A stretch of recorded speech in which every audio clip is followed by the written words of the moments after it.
બનાસકાંઠાના ડીસામાં રેન બસેરામાં પણ મોટા કૌભાંડની શક્યતા વ્યક્ત કરવામાં આવી રહી છે। જિલ્લા વિકાસ અધિકારીએ જુદી જુદી ટીમ બનાવી અને તપાસ શરૂ કરાવી। 36.50 લાખના ખર્ચે બનેલા રેન બસેરા કૌભાંડ અંગે અરજદાર પ્રિતેશ શર્મા કે જેમના દ્વારા ફરિયાદ કરવામાં આવી હતી। 10માંથી 8 રેન બસેરાની કામગીરી માત્ર કાગળ પર જ કરી હોવાની ફરિયાદ દાખલ થઈ હતી। તો 2016 થી 2025 સુધી ચાલેલી આ કામગીરી એ માત્ર કાગળ પર દેખાઈ રહી છે, ત્યારે કામગીરી કર્યા વગર જ કરોડોનો અહીંયા ચૂકવાઈ ગયું હોવાની આશંકા વ્યક્ત કરવામાં આવી રહી છે। 10માંથી 8 જેટલી 2016 થી 2025 સુધી ચાલેલી આ કામગીરી એ માત્ર કાગળ પર જ થઈ છે, જેને લઈને કૌભાંડની શક્યતા હાલ વ્યક્ત કરવામાં આવી છે બનાસકાંઠાના ડીસામાં।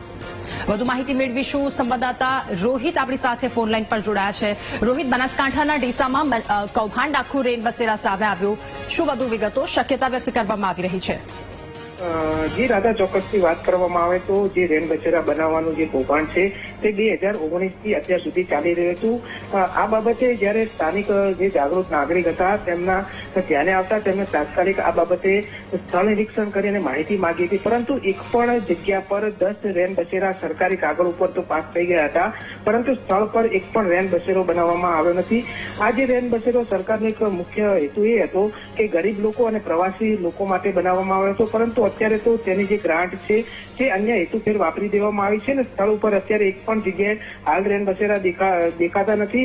એટલે કે અત્યારે તો જિલ્લા વિકાસ અધિકારીની સૂચનાને લઈ જે તાલુકા વિકાસ અધિકારી જય પટેલ છે તેમના દ્વારા 6 લોકોની ટીમ બનાવી છે અને જે તમામ જગ્યાએ જે રેન બસેરા નથી બન્યા તેનું પંચનામું કરાવી અને વધુ તપાસ હાથ ધરી છે। જી રોહિત, આભાર આપનો વિગતો સાથે જોડાવા બદલ।